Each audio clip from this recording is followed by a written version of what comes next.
2달이 넘는 중국 코로나 봉쇄 정책으로 중국 시민들의 고통은 날로 커져가고 있습니다.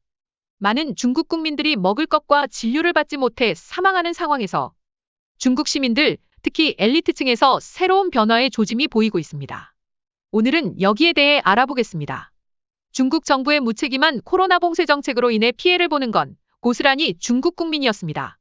서민들이나 학생들은 정책 반대 운동들을 벌이거나 생존을 위한 사투를 하는 반면에 중국의 특권계층이나 중상위 계층에서는 다른 움직임을 보이고 있는데요.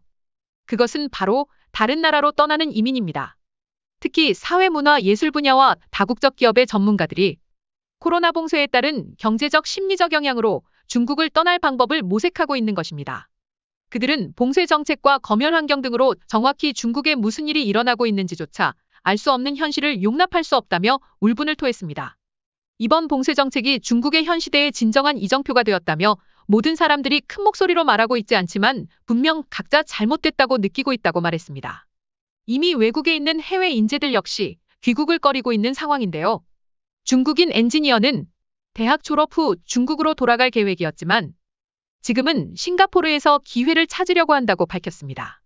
그는 중국에서는 국가기구 아래 개인들은 너무나 무력하고 개인의 권리는 존중되지 않고 있다고 느끼기 때문이라고 설명했습니다.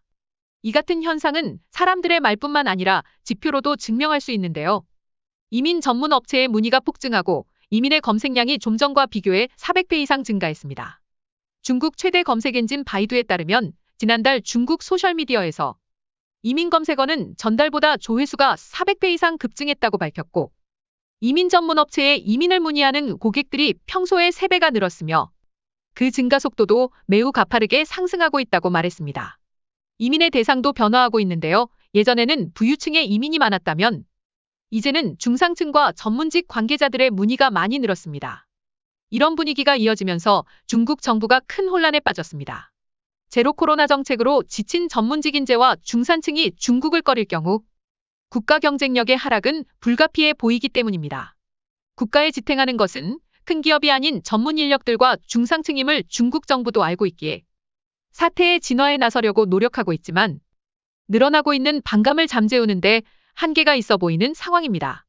사우스 차이나 모닝 포스트는 이민문의 급증이 장기적인 인재 대탈출로 이어질지는 두고 봐야겠지만 이는 기술 패권 경쟁에서 미국을 이기겠다는 중국의 계획을 위협하고 있다고 지적했습니다. 중국은 현재 여러 가지 악재를 떠안고 있는데요. 중국 내에서는 코로나와 잘못된 코로나 대응 정책으로 중국 시민들의 반감을 사고 밖으로는 미국과 대립하는 상황에서 더 이상 주위 국가들의 협력을 받지 못하게 되어 고립되어 가고 있는 상황입니다. 이 상황을 어떻게 타개해 나갈지 아니면 스스로 자멸하게 될지 지켜보겠습니다. 오늘의 뉴스는 여기까지입니다. 내일 더 좋은 뉴스로 찾아뵙겠습니다. 감사합니다.